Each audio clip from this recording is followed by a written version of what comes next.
floods in North Carolina, which also is a platform for presidents.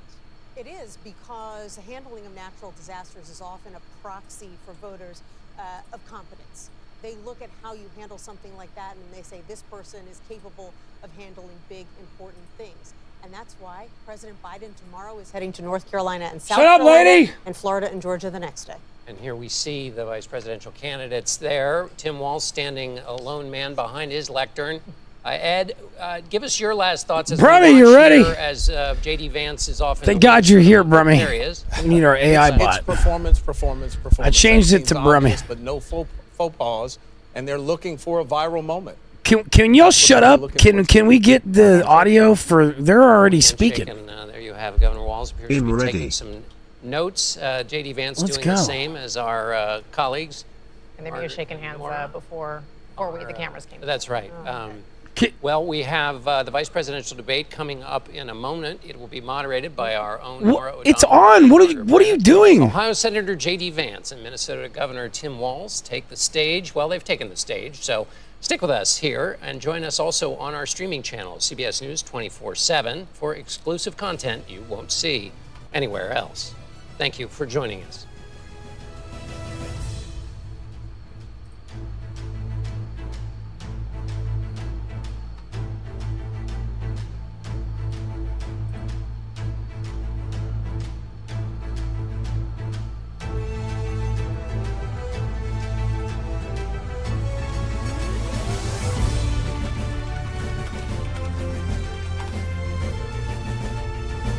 Send in the clowns. Tonight, with just over a month to go until Election Day, the first and only meeting between the two men who hope to become Vice President of the United States, Democratic Governor Tim Walz of Minnesota and Republican Senator J.D. Vance of Ohio. Now, this is likely the final debate of this election cycle, and voting is already underway in 20 states. CBS News polling shows this remains a race either presidential candidate could win. Yeah, right. The CBS News vice presidential debate starts now. Fight for every single vote, and we're going to take this country back. And we are ready to continue to build the future together. We're going to turn this whole country red with President Donald J. Trump's leadership.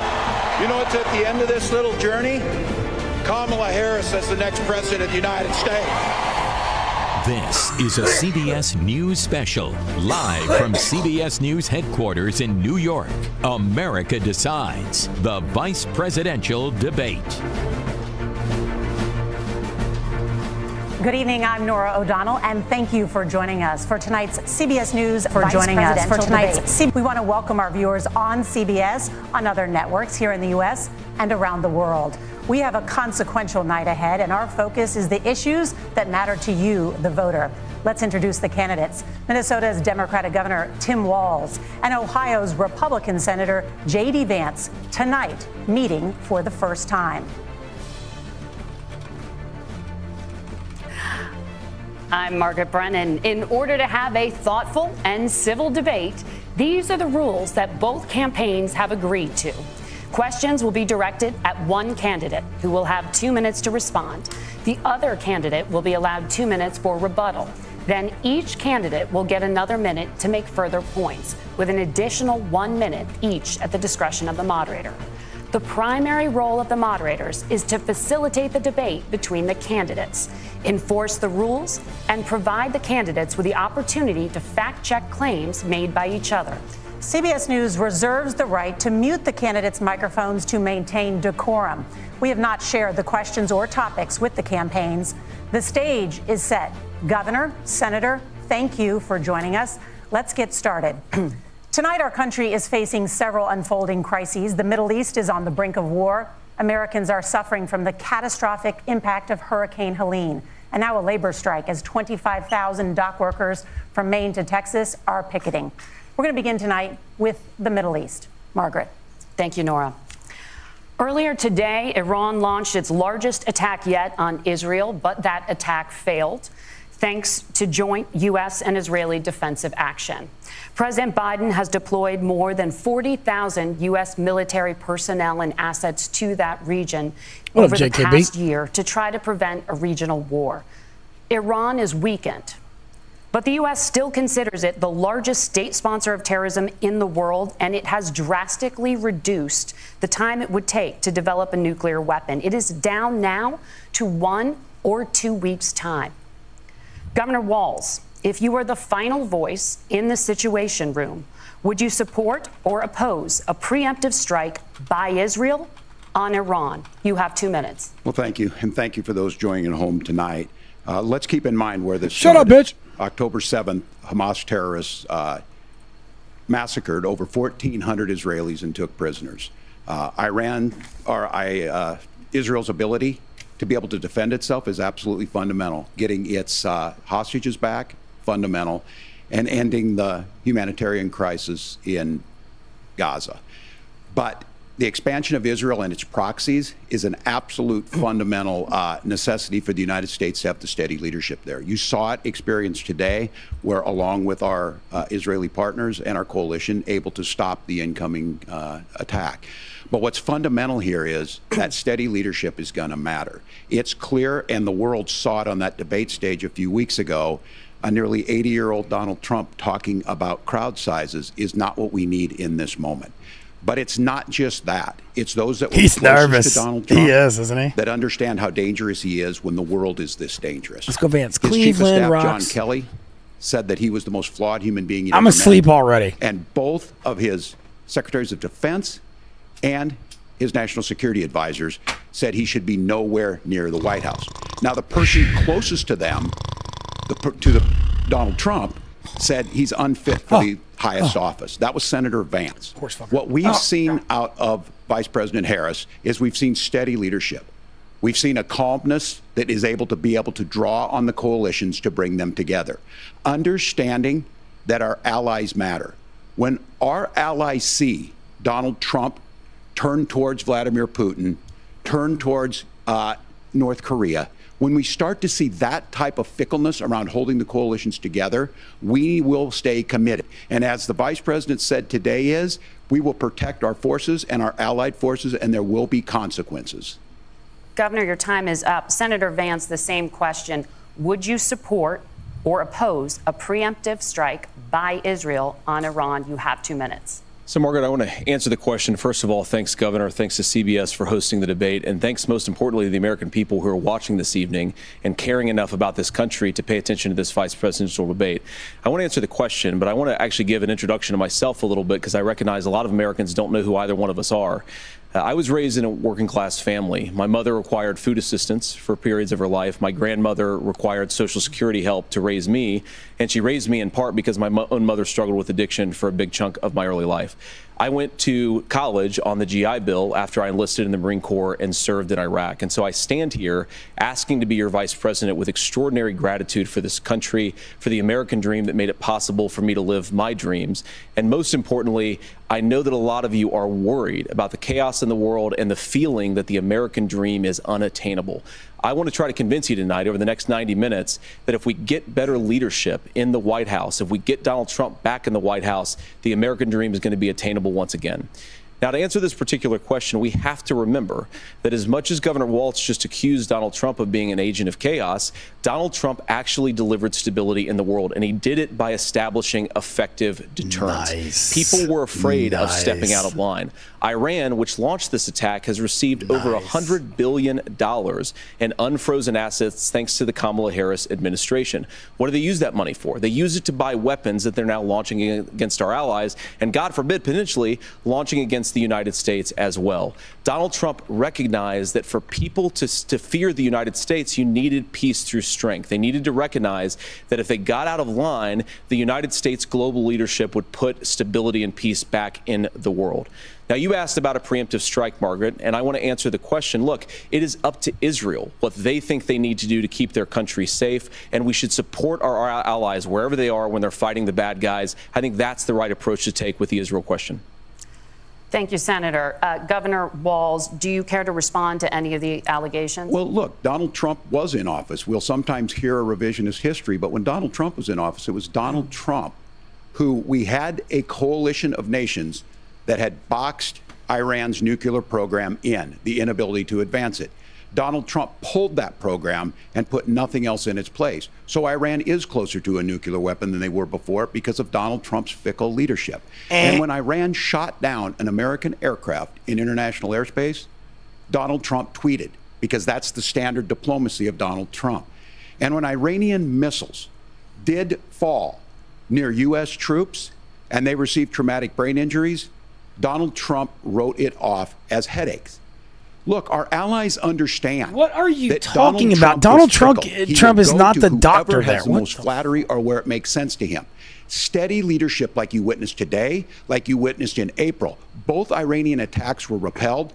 Our coalition is strong, and we need the steady leadership that Kamala Harris is providing. Yeah, right. Senator Vance, the U.S. did have a diplomatic deal with Iran to temporarily pause parts of its nuclear program, and President Trump did exit that deal.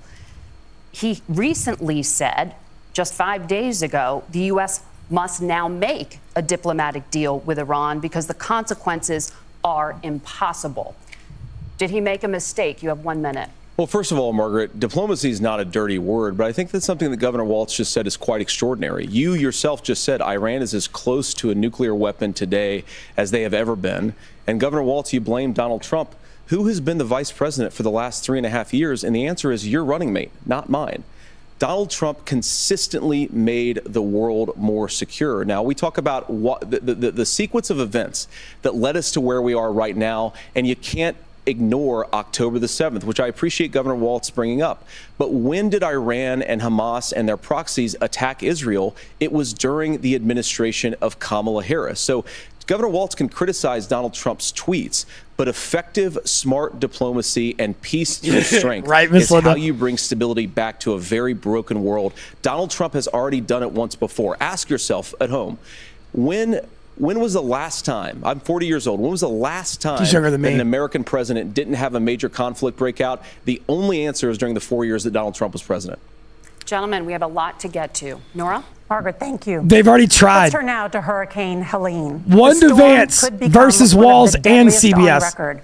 More than 160 people are dead and hundreds more are missing. Scientists say climate change makes these hurricanes larger, stronger, and more deadly because of the historic rainfall. Senator Vance, according to CBS News polling, 7 in 10 Americans and more than 60% of Republicans under the age of 45 favor the U.S. taking steps to try and reduce climate change.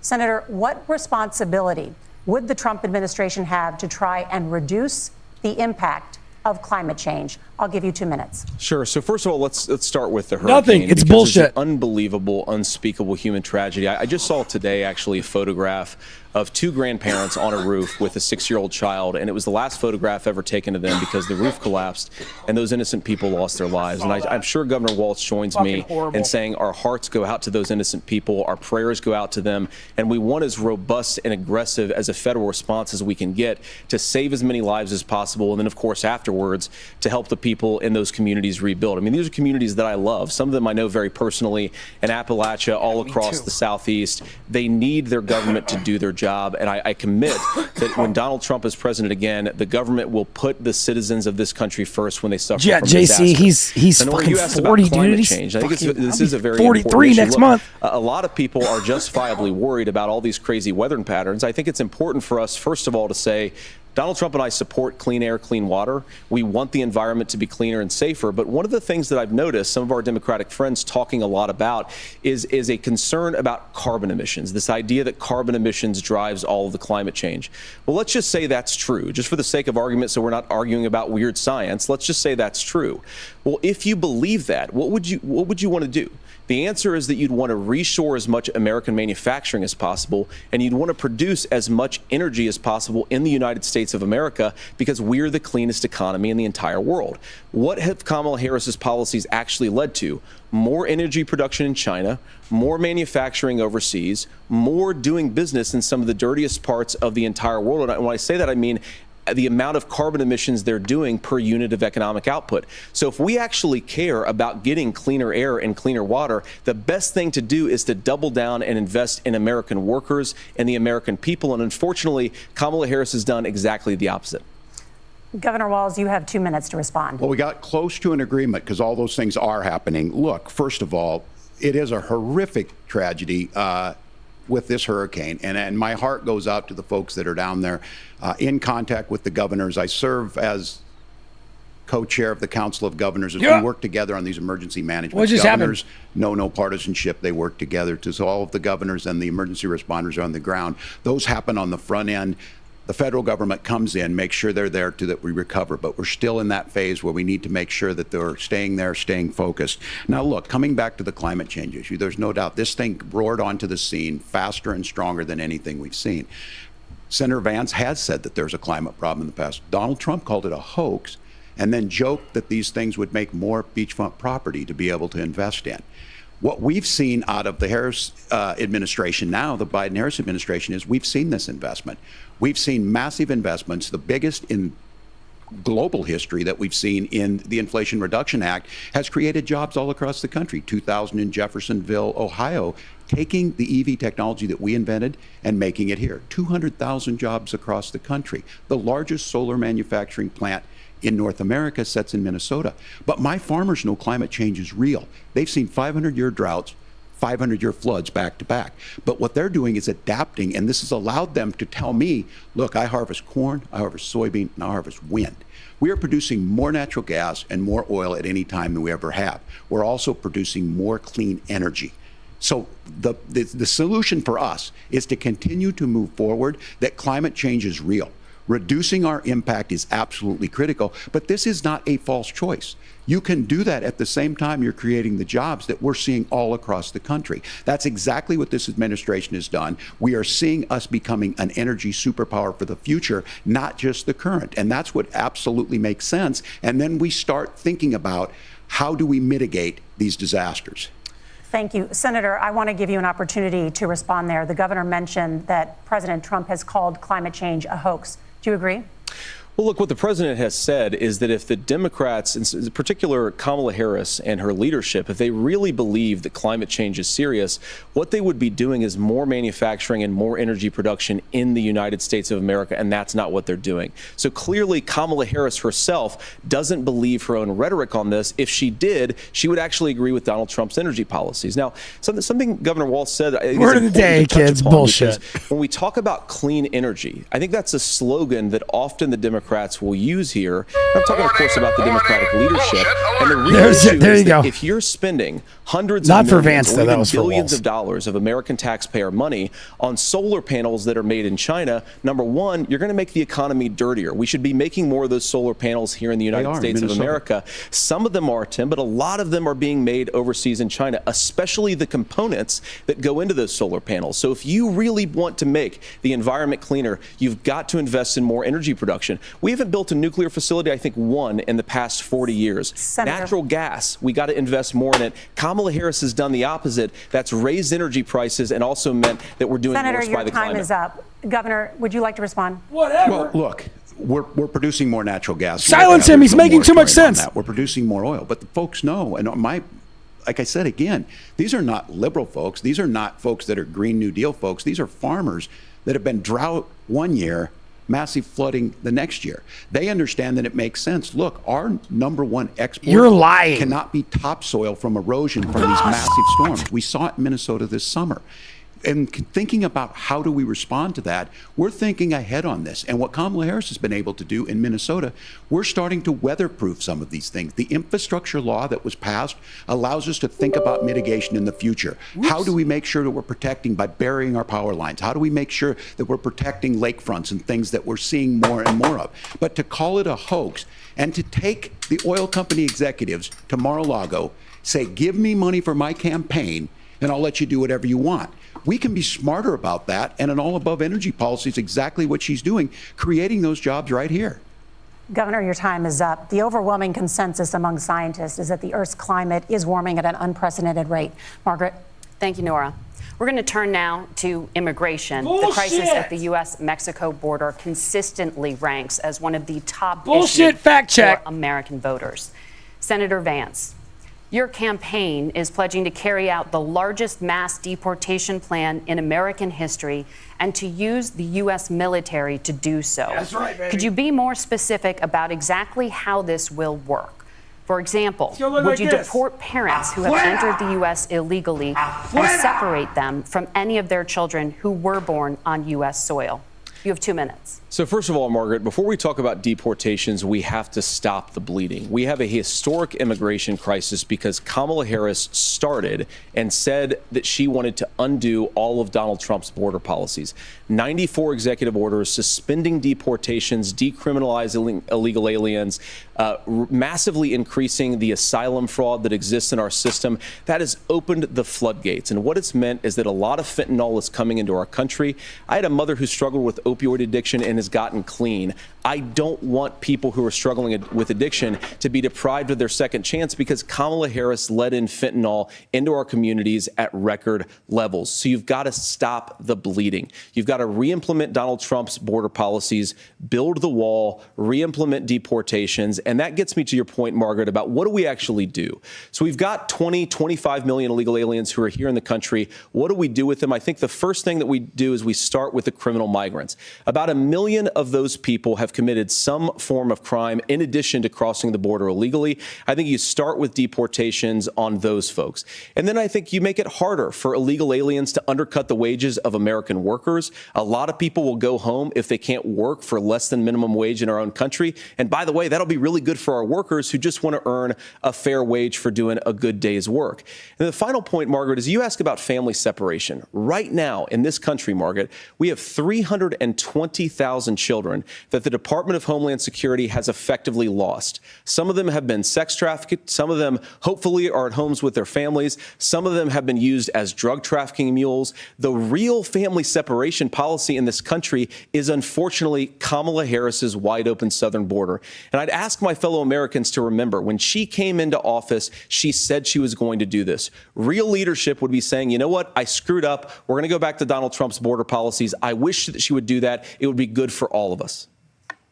Governor, do you care to respond to any of those specific allegations, including that the vice president is, quote, letting in fentanyl and using kids as drug mules, among other things regarding children? The drug mule is not true, but I will say about the fentanyl, because this is a crisis of this, the opioid crisis. And the good news on this is the last 12 months saw the largest decrease in opioid deaths in our nation's history, 30% decrease in Ohio. But there's still more work to do.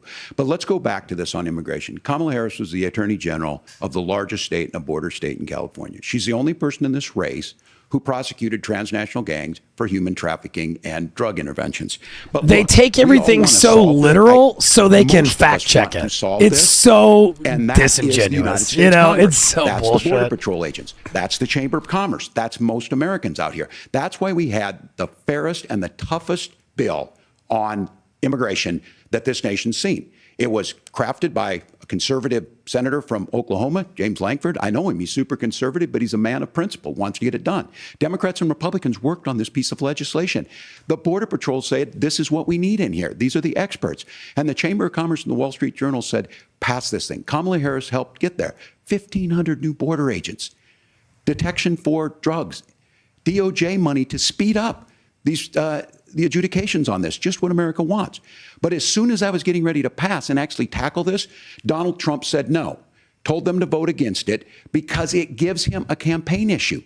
It gives him to, what would Donald Trump talk about if we actually did some of these things? And they need to be done by the legislature. You can't just do this through the executive branch. So look, we have the options to do this. Donald Trump had 4 years. He had 4 years to do this. And he promised you, America, how easy it would be. I'll build you a big, beautiful wall, and Mexico will pay for it.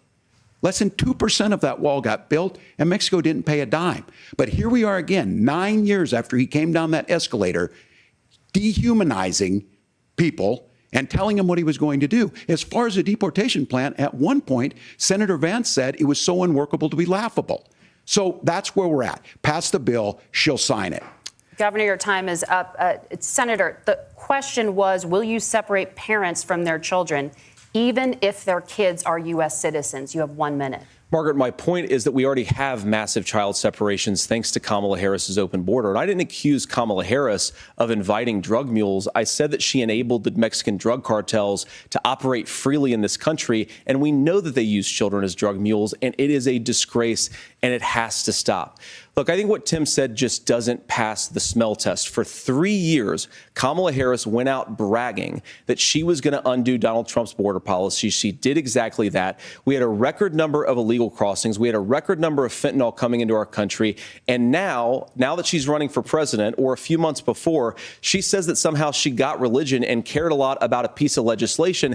The only thing that she did when she became the vice president, when she became the appointed border czar, was to undo 94 Donald Trump executive actions that opened the border. This problem is leading to massive problems in the United States of America. Parents who can't afford health care, schools that are overwhelmed. It's got to stop, and it will when Donald Trump is president again. Senator, your time is up. Governor, what about our CBS News polling, which does show that a majority of Americans, more than 50%, support mass deportations? Look, we fix this issue with a bill that is necessary. But the issue on this is what happens when you don't want to solve it.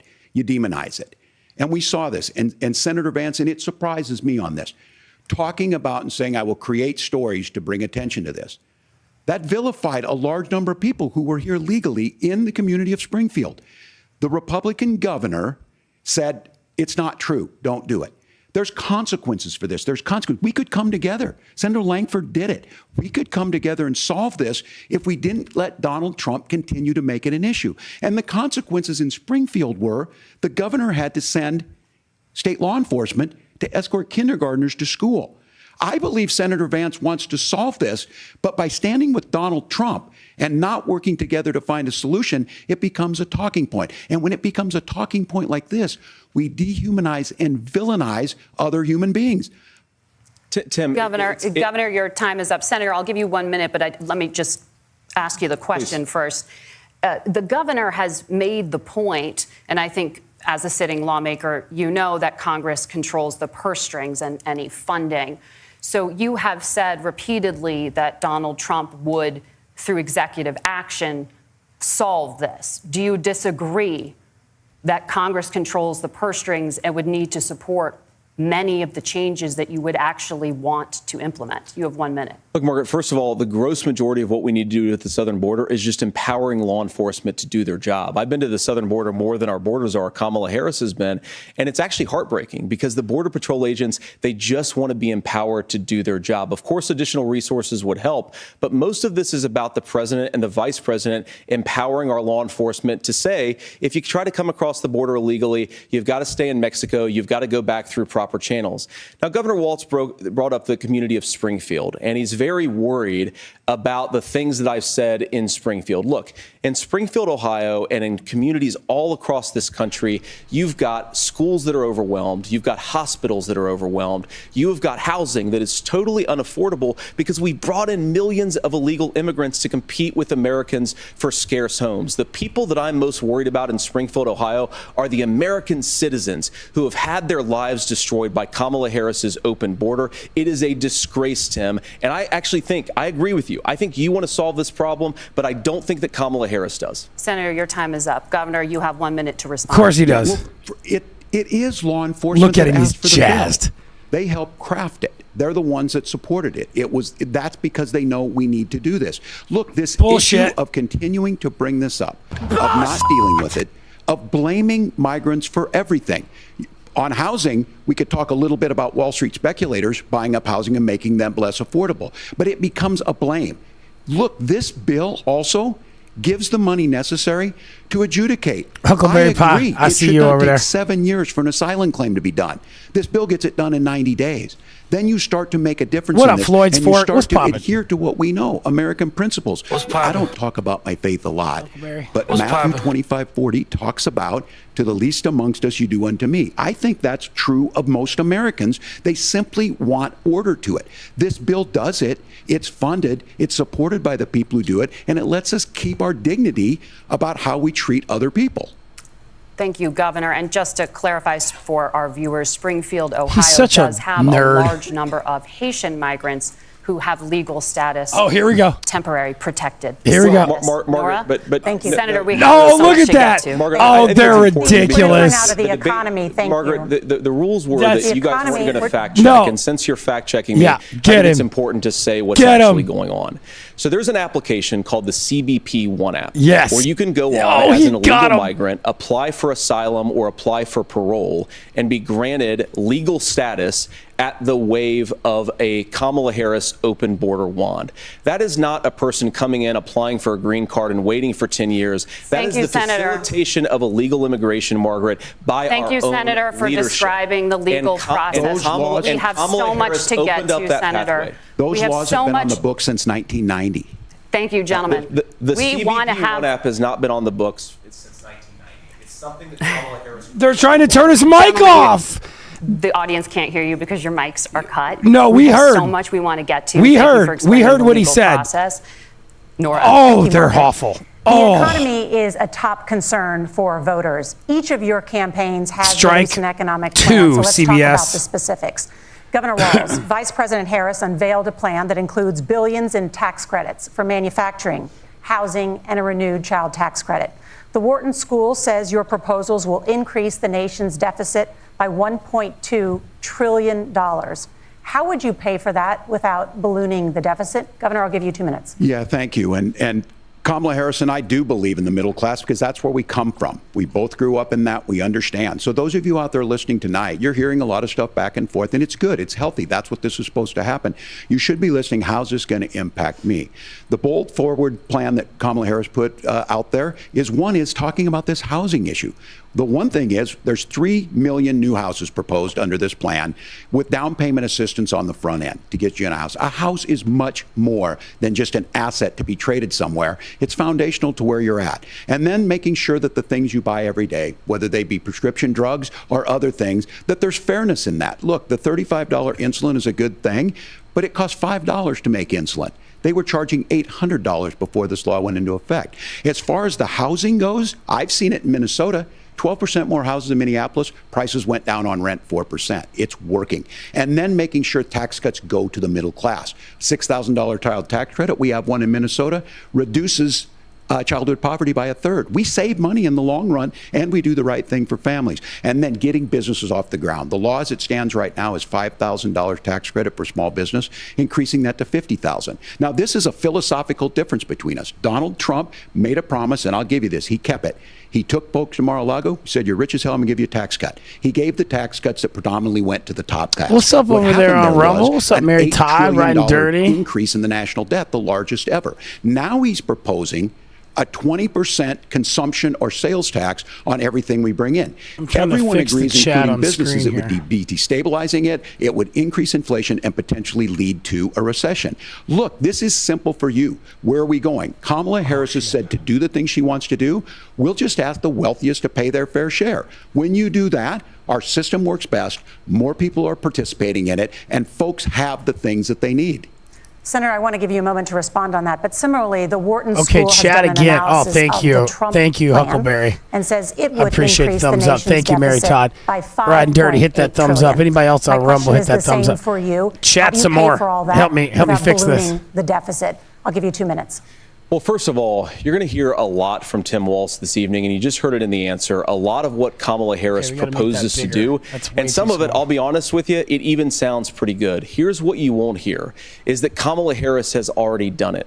Because she's been the vice president for 3.5 years. She had the opportunity to enact all of these great policies. And what she's actually done instead is drive the cost of food higher by 25%, drive the cost of housing higher by about 60%. Open the American southern border and make middle-class life unaffordable for a large number of Americans. If Kamala Harris has such great plans for how to address middle-class problems, then she ought to do them now. Not when asking for a promotion, but in the job the American people gave her 3.5 years ago. And the fact that she isn't tells you a lot about how much you can trust her actual plans. Now, Donald Trump's economic plan is not just a plan, but it's also a record. A lot of those same economists attack Donald Trump's plans, and they have PhDs, but they don't have common sense and they don't have wisdom, because Donald Trump's economic policies delivered the highest take-home pay in a generation in this country, 1.5% inflation, and to boot, peace and security all over the world. So when people say that Donald Trump's economic plan doesn't make sense, I say look at the record. He delivered rising take-home pay for American workers. Now, Tim admirably admits that they want to undo the Trump tax cuts. But if you look at what was so different about Donald Trump's tax cuts, even from previous Republican tax cut plans, is that a lot of those resources went to giving more take-home pay to middle class and working class Americans. It was passed in 2017, and you saw an American economic boom unlike we've seen in a generation in this country. That is a record that I'm proud to run on, and we're going to get back to that common sense wisdom so that you can afford to live the American dream again. I know a lot of you are struggling. I know a lot of you are worried about paying the bills. It's going to stop when Donald Trump brings back common sense to this country. Governor, what's up, Vet? What's what poppin'? has Kamala Harris done for the middle class? Yeah, well, Kamala Harris's day one was Donald Trump's failure on COVID that led to the collapse of our economy. We were already before COVID in a manufacturing recession, but 10 million people out of work, largest percentage since the Great Depression.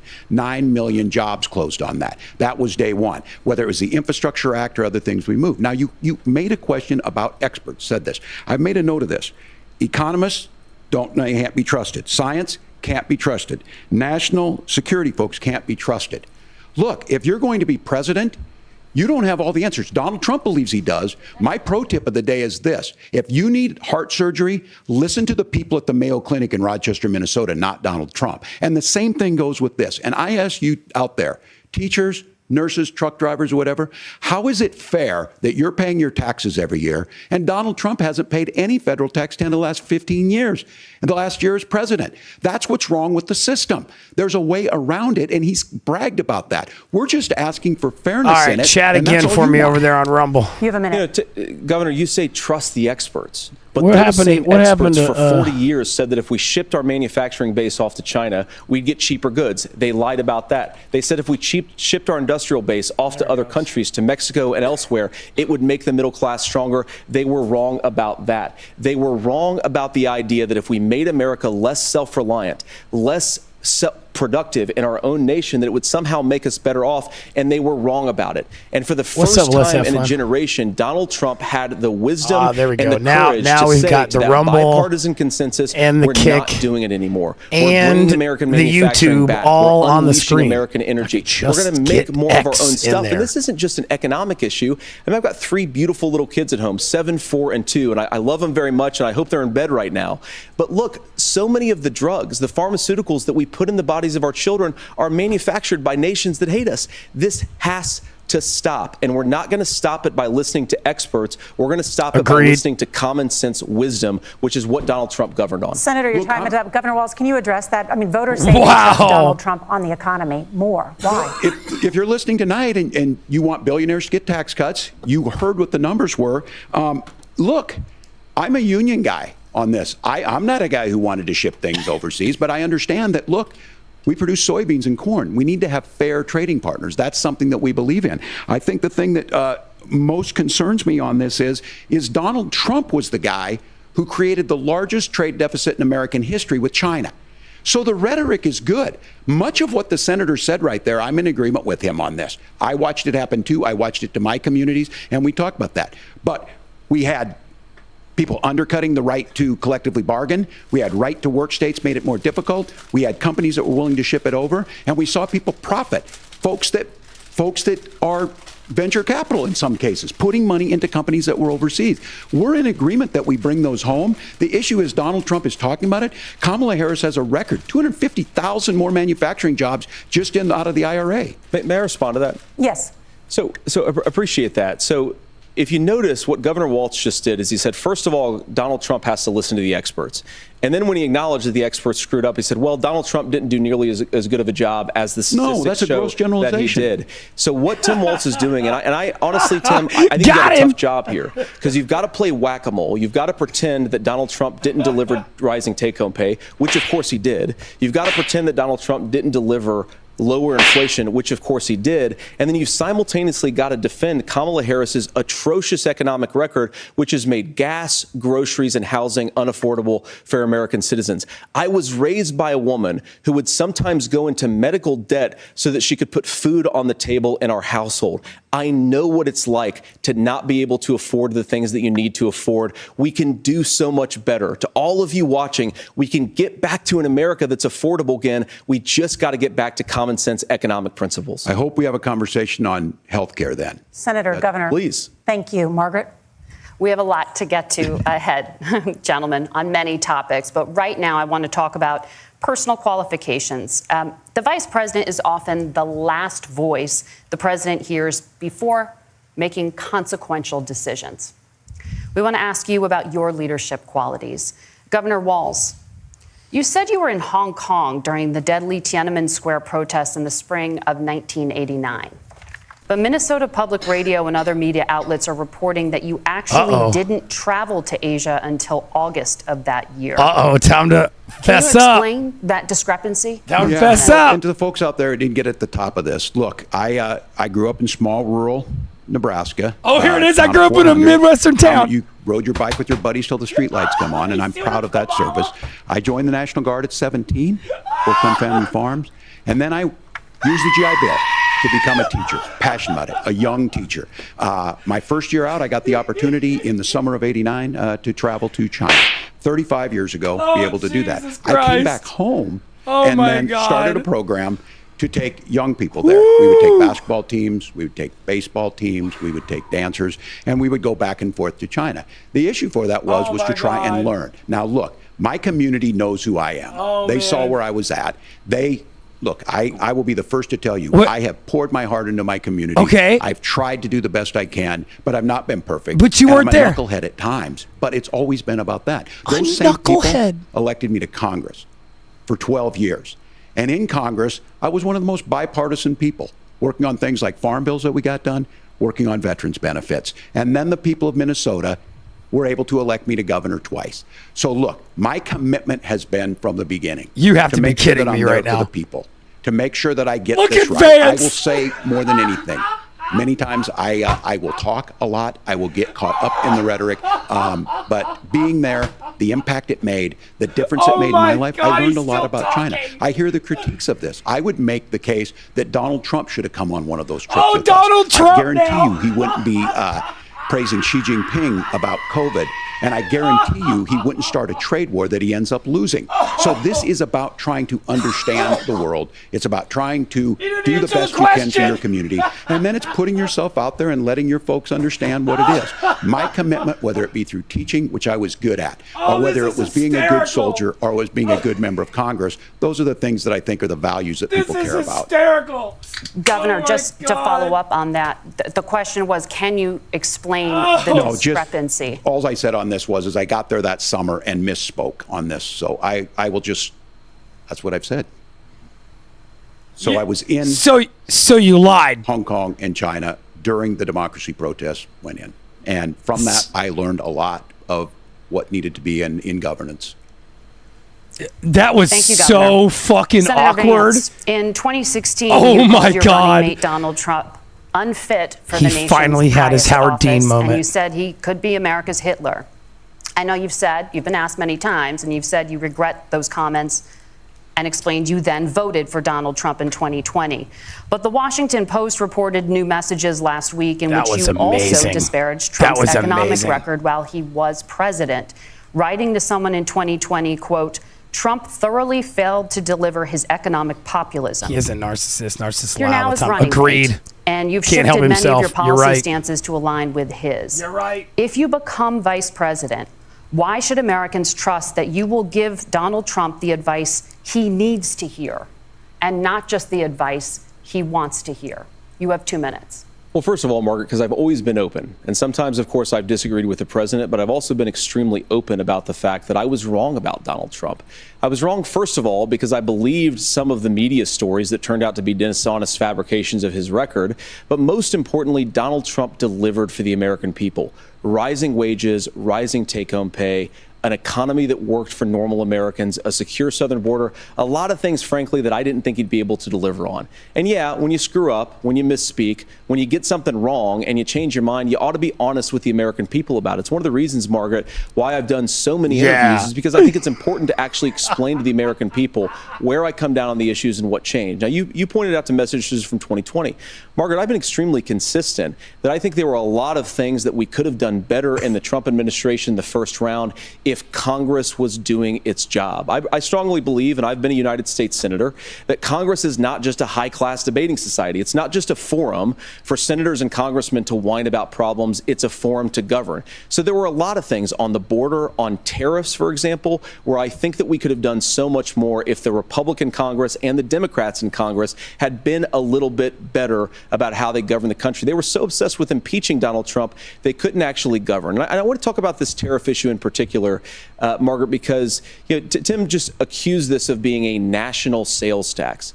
Look, the one thing, and you're probably surprised to hear me praising Joe Biden, but the one thing that Joe Biden did is he continued some of the Trump tariffs that protected American manufacturing jobs. And it's the one issue, the most pro-worker part of the Biden administration, it's the one issue where Kamala Harris has run away from Joe Biden's record. Think about this. If you're trying to employ slave laborers in China at $3 a day, you're going to do that and undercut the wages of American workers unless our country stands up for itself and says you're not accessing our markets unless you're paying middle-class Americans a fair wage. Senator, your time is up. Nora? Thank you. Now to the issue of reproductive rights. Damn, he just KO'd his ass. After Roe versus Wade was overturned, you signed a bill into law that made Minnesota one of the least restrictive states in the nation when it comes to abortion. He just made Walls handicapped. Trump said in the last debate that you believe abortion, quote, in the 9th month is absolutely fine. No, you said yes that. Yes or no? Is that what you support? You said that. That's not what the bill says. But look, no, you said that. This issue is what's on everyone's mind. No, it's not. Donald Trump. Not a lot of people really care about it that much. He brags about how great it was that he put the judges in and overturned Roe versus Wade. 52 years of personal autonomy. We care about our groceries. And then he tells us, oh, we send it to the states. It's a beautiful thing. Dad, thanks for that Venmo. Would disagree with you on it's a beautiful thing. A young bride in Texas waiting for their child at 18 weeks. I appreciate She has a complication, a tear in the membrane. She needs to go in. The medical care at that point needs to be decided by the doctor. And that would have been an abortion. But in Texas, that would have put them in legal jeopardy. She went home, got sepsis, nearly dies, and now she may have difficulty having children. Or in Kentucky, Hadley Duvall, a 12-year-old child raped and impregnated by her stepfather. Those are horrific. Now, when God asked about that, Senator Vance said 2 wrongs don't make a right. There is no right in this. So in Minnesota, what we did was restore Roe versus Wade. We made sure that we put women in charge of their health care. But look, this is not where, if you don't know Amanda Val's is a commie weasel. You soon will. The Project 2025 is going to have a registry of pregnancies. It's going to make it more difficult, if not impossible, to get contraception and limit access, if not eliminate access to infertility treatments. For so many of you out there listening, me included, infertility treatments are why I have a child. That's nobody else's business, but those things are being proposed. And the catch-all on this is, well, the states will decide what's right for Texas might not be right for Washington. That's not how this works. This is basic human right. We have seen maternal mortality skyrocket in Texas, outpacing many other countries in the world.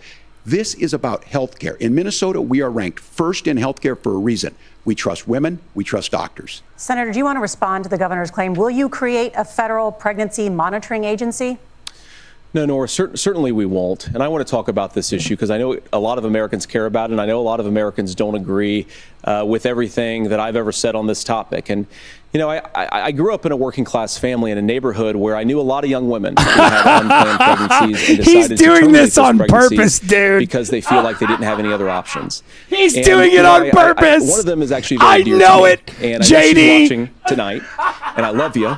And she told me something a couple years ago that she felt like if she hadn't had that abortion, that it would have destroyed her life because she was in an abusive relationship. And I think that what I take from that as a Republican who proudly wants to protect innocent life in this country, who proudly wants to protect the vulnerable, is that my party, we've got to do so much better of a job overturning Roe versus Wade put the abortion American issues people's back in trust all back state on this hands. issue where they frankly just don't trust us. And I think that's one of the things that Donald Trump and I are endeavoring to do. I want us as a Republican Party to be pro-family in the fullest sense of the word. I want us to support fertility treatments. I want us to make it easier for moms to afford to have babies. I want it to make it easier for young families to afford a home so they can afford a place to raise that family. And I think there's so much that we can do on the public policy front just to give women more options. Now, of course, Donald Trump has been very clear that on the abortion policy specifically, that we have a big country and it's diverse. And California has a different viewpoint on this than Georgia. Georgia has a different viewpoint from Arizona. And the proper way to handle this, as messy as democracy sometimes is to let voters make these decisions, let the individual states make their abortion policy. And I think that's what makes the most sense in a very big, a very diverse, and let's be honest, sometimes a very, very messy and divided country. Governor, would you like to respond? And Very also well answer said. the question about restrictions? Yeah, well, the question got asked, and Donald Trump made the accusation that wasn't true about Minnesota. Well, let me tell you about this idea that there's diverse states. There's a young woman named Amber Thurman. She happened to be in Georgia, a restrictive state. Because of that, she had to travel a long distance to North Carolina to try and get her care. That's not that far. Amber Thurman died. That's not that far. Back and forth. The fact of the matter is, how can we as a nation say that your life actually and your rights not it was malpractice in that case. Is determined on geography. Malpractice. There's a very real chance, had Amber Thurman lived in Minnesota, she would be alive today. That's why the restoration of Roe versus Wade. When you listen to Vice President Harris talk about this subject and you hear me talk about it, you hear us talking exactly the same.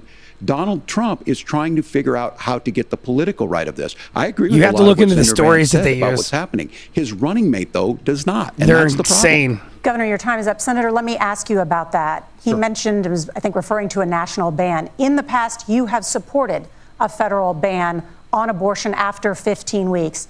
In fact, you said if someone can't support legislation like that, quote, you are making the United States the most barbaric pro-abortion regime anywhere in the entire world.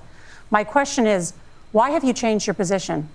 Well, Nora, first of all, I never supported a national ban. I did when I was running for Senate in 2022 talk about setting some minimum national standard. For example, we have a partial birth abortion ban in place in this country at the federal level. I don't think anybody's trying to get rid of that, or at least I hope not, though I know that Democrats have taken a very radical pro-abortion stance. Is but taking Nora, notes on what to do. That changed is in the state of Ohio, we had a referendum in 2023, and the people of Ohio voted overwhelmingly, by the way, against my position. And I think that what I learned from that, Nora, is that we've got to do a better job at winning back people's trust. So many young women would love to have families. So many young women also see an unplanned pregnancy as something that's going to destroy their livelihood. Hey, so you changed your position on this. Bullshit. That's Walls. Vance, you know what? I listened to my constituents and I thought about it. Making childcare more accessible. Brilliant. Making fertility treatments more accessible, because we've got to do a better job at that, and that's what real leadership is. My Walk Butterfly, I see you over there on X. I'm going to respond on the pro-abortion piece of that. No, we're not. We're pro-women. We're pro-freedom to make your own choice. We know what the implications are. No, you're to pro-murder. not be that. Women having miscarriages, women not getting the care. You're pro-murder. Physicians feeling like they may be prosecuted for providing that care. And as far as making sure that we're educating our children and giving them options, Minnesota's a state with one of the lowest teen pregnancy rates. We understand that too. We know that the options need to be available, and we make that true. We also make it, we're a top 3 state for the best place to raise children. But these two things, to try and say that we're pro-children, but we don't like this, or you guys are pro-abortion, that's not the case at all. We are pro-freedoms for women to make their choices, and we're going, and Kamala Harris is making the case, to make options for children more affordable, a $6,000 child tax credit, but we're not going to base that on the backs of making someone like Amber Thurman drive 600 miles to try and get health care. Senator? 600 miles? Governor, I agree with you. Amber Thurman should still be alive. There are a lot of people who should still be alive, and I certainly wish that she was. And maybe you're free to disagree with me on this and explain this to me, but as I read the Minnesota law that you signed into law, the statute that you signed into law, it says that a doctor who presides over an abortion where the baby survives, the doctor is under no obligation to provide life-saving care to a baby who survives a botched late-term abortion. That is, I think, whether you're pro-choice or pro-abortion, that is fundamentally barbaric. And that's why I use that word, Nora, is because some of what we've seen, do you want to force Catholic hospitals to perform abortions against their will? Because Kamala Harris has supported suing Catholic nuns to violate their freedom of conscience. We can be a big and diverse country where we respect people's freedom of conscience and make the country more pro-baby and pro-family. But please. Yes, Governor, please respond. Look, this is one where there's always something there. This is a very simple proposition. These are women's decisions to make. There's not one place in Georgia that it takes 600 miles to get to North Carolina. To try and make a point, that's not fact check. What was I wrong about, Governor? Please tell me. I did my first live fact check. Look, I've given. But how? I've given this advice on a lot of things that getting involved, that's been misread, and it was fact checked at the last debate. But the point on this is there's a continuation of these guys to try and tell women or to get involved. I use this line on this: just mind your own business. On this. Things worked best when Roe versus Wade was in place. When we do a restoration of Roe, that works best. That doesn't preclude us from increasing funding for children. It doesn't increase us from making sure that once that child's born, like in Minnesota, they get meals. They get early childhood education. They get health care. So the hiding behind we're going to do all these other things when you're not proposing them in your budget. Kamala Harris is proposing. That's right, Lisa. She's proposing all those things to make life easier for families. I asked a specific question, Governor. You gave me a slogan as a response. It's not the case. It's not true. That's not what the law says. So they fact-checked it with President Trump. Gentlemen, there's a lot to discuss. We have to move on, and we're going to be right back with much more of the CBS News vice presidential debate in just a moment. He looked so weak. Walz looks so weak. Vance is so, like, his posture, look at him. He knows he's cooking him, dog. Look at it. Walz is like, I'm ready to shit my pants right now. And Vance is like, gotcha, bitch. Oh, this is so fucking funny. On our places, right shiny faces. When you wake up in the morning, we Hold want on to to your be britches. your go-to team. Nate has one of the quickest minds I've ever seen. Tony has a way of making people feel comfortable. Gail has this unbelievable knack to ask the question that you're asking at home. I've been told I could talk to a tree, and that's pretty much true. I don't go to work in the morning. I go for coffee with my two good friends, and we talk about the world. Your morning routine just got better. CBS Mornings, weekdays at 7. It didn't seem like anything could happen. Because nothing ever happens in East Palestine. But it did. And the Biden administration didn't do shit about it. You're getting riled. Show us that face when you pulled your son's arm on stage. Acute bronchitis due to chemicals. Right. Did you ever have these problems before the derailment? No, ma'am. This neighborhood's not safe no more. We can assure the community that there's not vinyl chloride entering Dude, communities. I don't know what the score is, but it's like a lot to nothing, dude. Like, Walz is just like got nothing, dude. He hasn't even come out on top on really anything. You know what I mean? There's been no gotcha moment for him at all. He's getting fucking cooked. That's why they were like, well, you know, we don't really think he's going to do that well. At least it saves someone else. Toxic fog. It's like a screenplay, something straight out of Hollywood. But it's not The media fiction. is evil. It's 48 hours. I see you over there on X, My Walk Butterfly. I appreciate you guys over there on Rumble as well. On the top left of the screen here, that is the Rumble chat, and then the regular chat for Kick, and then YouTube is also in that chat as well, is right below it. So we can see everybody, except for X. X is the only chat I can't get on the screen. Wish I could get them all together.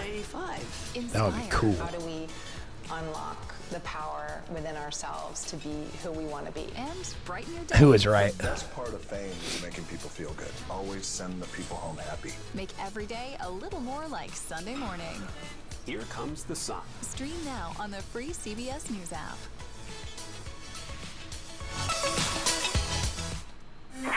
Hello, everyone, and welcome to our Dragon capsule here in space. Sightseers in space, the thrill of a lifetime. Cool. The Earth from space, it was so exhilarating. But the risks that come with the territory. There have been 4 fatal accidents. That's a 1% fatal accident rate. Might make you look before you launch. If you had 1 out of 100 airplanes falling out of the sky, we'd have a public crisis. Space tourism, now streaming on the free CBS News app. Wild, Superstar dude. approaching, superstar approaching. Let's get your popcorn and get ready. This shit is wild, buddy. This shit is wild. Come on, let's go. Let's get on with it. Let's get on with it. Let's get on with it. She's the first black woman on the Supreme Court, and she's determined. I can't wait to see the talking heads and everybody talk about this. The liberals are going to be like, oh, he did great. Walz did great. Like, no, he got smoked. I like how Walz is still talking about Trump and Agenda 2025 when the writers of the agenda have endorsed Harris. I know, right? That doesn't matter. They just keep ahead of it. They just keep beating the drum. They beat the same bullshit. January 6th, Project 2025, and suckers and losers. They just beat it to death. They beat it to death, and it's all been debunked. It's all bullshit. Everybody knows it, and they just beat it to death. They just can't stop. They love it. They love it. Did you used to be on Twitch during the Summer of Love? Towards the end, I was, CBS Lisa. News vice presidential debate. I got banned from Twitch for calling out the America's pro-Hamas gun assholes violence epidemic. for burning a flag. The leading cause of death for Called children them- and teens called in them out, America and they banned me. is by firearms. I'm trying to get it back Senator here in a couple Vance, weeks. You oppose most gun legislation that Democrats claim would curb gun violence. You oppose red flag gun laws and legislation to ban certain semi-automatic rifles, including AR-15s. So let me ask you, earlier this year, for the first time, the parents of a school shooter were convicted of involuntary manslaughter and sentenced to 10 years in prison. Rightfully so. Do you think holding parents responsible could curb mass shootings? I'll give you 2 minutes. Yeah, well, Nora, on that particular What's case, up, I don't know Twang? the full details, but I certainly trust local law enforcement and local authorities to make those decisions. I think in some cases the answer is going to be yes, and in some cases the answer is going to be no. And the details really matter here, of course. For example, if a kid steals a gun, that's going to be different than if a parent hands over a gun knowing that their kid is potentially dangerous. But look, I want to just sort of speak as a father of 3 beautiful little kids, and our oldest is now in 2nd grade. And like a lot of parents, we send our kids to school with such hope and such joy and such pride at their little faces on the first day of school. And we know, unfortunately, that a lot of kids are going to experience this terrible epidemic of gun violence. And of course, our hearts go out to the families that are affected by this terrible stuff. And we do have to do better. And I think that Governor Walz and I actually probably agree that we need to do better on this. The question is just, how do we actually do it? Now, here's something that really bothers me and worries me about this epidemic of violence. The gross majority, close to 90% in some of the statistics I've seen, of the gun violence in this country is committed with illegally obtained firearms. And while we're on that topic, we know that thanks to Kamala Harris's open border, we've seen a massive influx in the number of illegal guns run by the Mexican drug cartels. So that number, the amount of illegal guns in our country is higher today than it was 3.5 years ago. But what do we do about the schools? What do we do to protect our kids? And I think the answer is, and I say this not loving the answer, because I don't want my kids to go to school in a school that feels unsafe or where there are visible signs of security. But I unfortunately think that we have to increase security in our schools. We have to make the doors lock better. We have to make the doors stronger. We've got to make the windows stronger. And of course, we've got to increase school resource officers, because the idea that we can magically wave a wand and take guns out of the hands of bad guys, it just doesn't fit with recent experience. So we've got to make our schools safer. And I think we've got to have some common sense bipartisan solutions for how to do that. Governor, you have 2 minutes. Make asylums great again. I think all the parents watching tonight, this is just your biggest nightmare. Look, I got a 17-year-old, and he witnessed a shooting at a community center playing volleyball. Those things don't leave you. As a member of Congress, I sat in my office surrounded by dozens of the Sandy Hook parents, and they were looking at my 7-year-old picture on the wall. Their 7-year-old were dead, and they were asking us to do something. And look, I'm a hunter. I own firearms. The vice president is. We understand that the Second Amendment is there, but our first response— She's a hunter? Is that what you just said? In Minnesota, we've enacted enhanced call bullshit. red flag laws, enhanced background checks, and we can start to get data. But here's the problem. if we really want to solve this, we've got folks that won't allow research to be even done on gun violence. And this idea that we should just live with it, here's what I do think, that this is a good start to the conversation. I 100% believe that Senator Vance hates it when these kids, it's abhorrent and it breaks your heart. I agree with that. But that's not far enough when we know there are things that work. I've spent time in Finland and seen some Finnish schools. They don't have this happen, even though they have a high gun ownership rate in the country. There are reasonable things that we can do to make a difference. It's not infringing on your Second Amendment. And the idea to have some of these weapons out there. Dude, he made that sound, dude. That was weird. Kamala Harris, as an attorney general, worked on this issue. She knows that it's there. No one's trying to scaremonger and say we're taking your guns, but I ask all of you out there, do you want your schools hardened to look like a fort? Is that what we have to go? When we know there's countries around the world that their children aren't practicing these types of drills. They're being kids. We owe it to them to get a fix. These are things that shouldn't be that difficult. You can still keep your firearms, and we can make a difference. We have to. If you're listening tonight, this breaks your heart. Senator. Tim, first of all, I didn't know that your 17-year-old witnessed a shooting. And I'm sorry about that, and I hope that he's doing okay. Christ have mercy. It is awful.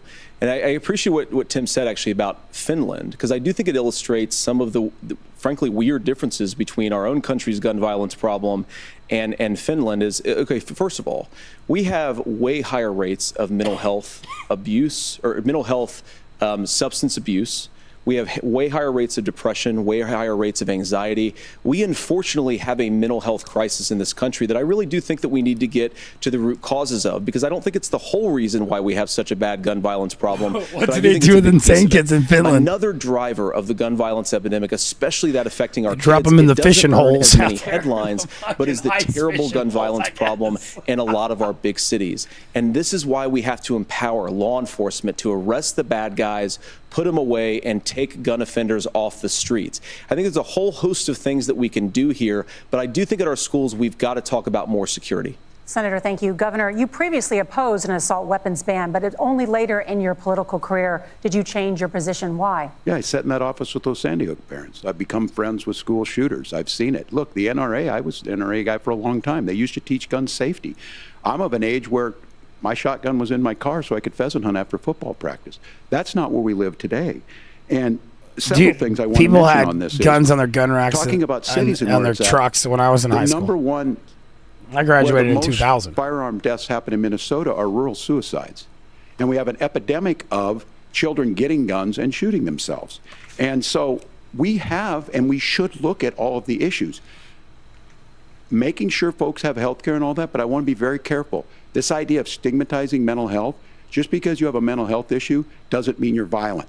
And I think what we end up doing is we start looking for a scapegoat. Sometimes it just I didn't catch that, Lisa. Did he say that? It's just the guns. And there are things that you can do about it. But I do think that this is one, and I think this is a healthy conversation. I think there's a capacity to find solutions on this. And car accidents. Protect Second Amendment, protect our children. That's our priority. Gentlemen, thank you. Margaret? Thank you, Nora. Let's turn now to the top contributor to inflation, the high cost of housing and rent. There's a shortage of more than 4 million homes in the United States, and that contributes to the high housing prices. What about fuel? Governor Walz, the Harris campaign promises a $25,000 down payment assistance for first-time they're trying to spin this inflation thing like, okay, here's how we solve the problem. To build 3 million new homes. Where are you building these homes, and won't handing out that kind of money just drive up prices higher? No, it's not handing out. We have, first, let me say this issue of housing, and I think those of you listening on this, the problem we've had is that we've got a lot of folks that see housing as another commodity. It can be bought up, it can be shifted, it can be moved around. Those are not folks living in those houses. Those of you listening tonight, that house is a big deal. I bought and owned one house in my life. My mom still lives in the house where I was. And when I think of a house, I'm thinking of Christmas services after midnight mass where you go with your family. We need to make it more affordable. And one of the things, as I said, this program that the vice president is pushing forward and bringing a new way of approaching this is something we're doing in Minnesota from that lead. We in the state invested in making sure our housing was the biggest investment that we'd ever made in housing. It starts to make it easier. We cut some of the red tape. Local folks, look, we can't do it at the federal level, but local folks make it easier to build those homes. And then that down payment assistance. I can tell all of you out there. For fuck's sake, come on, man. Certainly for me, using the GI Bill was one thing, but a veteran's home loan, the big thing about a veteran's home loan is you don't have to pay the down payment. Those are things that make it there. Now, look, you're going to pay it back, and you're going to pay your mortgage. Those are things that we know in the long run, the appreciated value, the generational wealth that's created from it. And I will give Minneapolis an example. Minneapolis is the one city where we've seen the lowest inflation rates. We've seen a 12% increase in stock because we've put some of these things in, and we're implementing a state program to make sure we give some of that down payment assistance. We get it back from people because here's what we know. People with stable housing end up with stable jobs. People with stable housing have their kids able to get to school. All of those things in the long run end up saving our money. And that's the thing that I think we should be able to find some common ground in, but we can't blame immigrants for the only reason. That's not the case that's happening in many cities. The fact of the matter is that we don't have enough naturally affordable housing, but we can make sure that the government's there to help kickstart it, create housing, end up with that base. Governor, your time is up. Senator Vance, as far as your campaign's position, the promise is to seize federal lands to build homes, remove regulation, provide tax breaks, and cut back on immigration, which you say pushes up prices. Where are you going to build all the new homes you're promising, and what part of any of this plan will provide immediate relief? You have 2 minutes. Well, first of all, Tim just said something that I agree with. We don't want to blame immigrants for higher housing prices, but we do want to blame Kamala Harris for letting in millions of illegal aliens into this country, which does drive up costs, Tim. 25 million illegal aliens competing with Americans for scarce homes is one of the most significant drivers of home prices in the country. It's why we have massive increases in home prices that have happened right alongside massive increases in illegal alien populations. Yeah, you're right. Home credits won't help renters. Leadership. Now, Tim just mentioned a bunch of ideas. Now, some of those ideas I actually think are halfway decent, and some of them I disagree with. But the most important thing here is Kamala Harris is not running as a newcomer to politics. She is the sitting vice president. If she wants to enact all of these policies to make housing more affordable, I invite her to use the office that the American people already gave her, not sit around and campaign and do nothing while Americans find the American dream of homeownership completely unaffordable. Now, you asked, Margaret, what would immediately change the equation for American citizens? If you lower energy prices, as Donald Trump says, drill, baby, drill, one of the biggest drivers of housing costs aside from illegal immigration is, think about it, if a truck driver is paying 40% more for diesel, then the lumber he's delivering to the job site to build the house is also going to become a lot more expensive. If we open up American energy, you will get immediate pricing relief for American citizens, not, by the way, just in housing, but in a whole host of other economic goods, too. Senator Vance, you still have 23 seconds there. Do you want to answer? Can I have it? Where, Governor, we will get to you in a moment. But, Senator, where are you going to seize the federal lands? Can you clarify? Well, what Donald Trump has said is we have a lot of federal lands that aren't being used for anything. They're not being used for a national park. They're not being used, and they could be places where we build a lot of housing. And I do think that we should be opening up building in this country. We have a lot of land that could be used. We have a lot of Americans that need homes. We should be kicking out illegal immigrants who are competing for those homes, and we should be building more homes for the American citizens who deserve to be here. Senator, your time is up. Governor, I do want to let you respond to the allegation that the vice president is letting in Well, of course, that's not true. And again, you have the facts. I guess we agreed not to fact check. I'll check it. That, look, crossings are down compared to when Donald Trump left office. But it's, again, blaming and not trying to find the solution. That's bullshit. Are we going to drill and build houses in the same federal land? And I think when people hear federal lands, these are really important pieces of land. Now, Minnesota doesn't have a lot of federal lands. I know in the western part of the countries we do. There's not a lot of federal lands in and around Minneapolis, for example. So the issue is I don't understand the federal lands issue unless we see this, and I worry about this as someone who cares deeply about our national parks and our federal lands. Look, Minnesota, we protect these things. We've got about 20% of the world's fresh water. These lands protect. They're there for a reason. They belong to all of us. But again, this is when you view housing and you view these things as commodities. Like, there's a chance to make money here. Let's take this federal land and let's sell it to people for that. I think there's better ways to do this. We've seen it in Minnesota. We're able to refurbish some of these houses. We're able to make some investments. That gets people in. And I'm still on the fact on this. Economists, Senator Vance, you said you don't like the economists. Which economists are saying that it is immigrants that's adding to the cost? Governor, your time is up. But Senator, on that point, I'd like for you to clarify. There are many contributing factors to high housing costs. What evidence do you have that migrants are part of this problem? Well, there's a Federal Reserve study that we're happy to share after the debate. We'll put it up on social media, actually, that really drills down on the connection between increased levels of migration, especially illegal immigration, and higher housing prices. Now, of course, Margaret, that's not the entire driver of higher housing prices. It's also the regulatory regime of Kamala Harris. Look, we are a country of builders. We're a country of doers. We're a country of explorers. But we increasingly have a federal administration that makes it harder to develop our resources, makes it harder to build things, and wants to throw people in jail for not doing everything exactly as Kamala Harris says they have to do. And what that means is that you have a lot of people who would love to build homes who aren't able to build homes. I actually agree with Tim Walz. We should get out of this idea of housing as a commodity. But the thing that has most turned housing into a commodity is giving it away to millions upon millions of people who have no legal right to be here. What are the federal regulations? I deal with this as a governor. You can very quickly reply. I'm sorry. I get this as a governor, and I don't necessarily disagree with that in some cases, many of those are local, many of them are state. I don't know which ones are federal, but I think whenever we talk regulations, people think they can get rid of them. I think you want to be able to get out of your house in a fire. I think you want to make sure that it's fireproof and those types of things. So which are the regulations? Because the vice president's not responsible for those. Congress writes those. Governor, thank you. Gentlemen, we have a lot to get to. You're passionate about the housing crisis, I can tell. But Nora? Thank you. One of the top problems facing Americans is the high cost of health care. Senator Vance, at the last presidential debate, former President Trump was asked about replacing the Affordable Care Act. In response, he said, "I have concepts of a plan." They just love this, don't they? Chronically ill Americans get health insurance. They've can got you explain Walls how that on would one work? and Vance on and can three you now. guarantee that Americans with pre-existing conditions won't pay more? I'll give you 2 minutes. Well, of course, we're going to cover Americans with pre-existing conditions. In fact, a lot of my family members have gotten health care. I believe, members of my family actually got private health insurance, at least for the first time, switched off of Medicaid onto private insurance for the first time under Donald Trump's leadership. And I think that, a lot of people have criticized this concepts of a plan remark.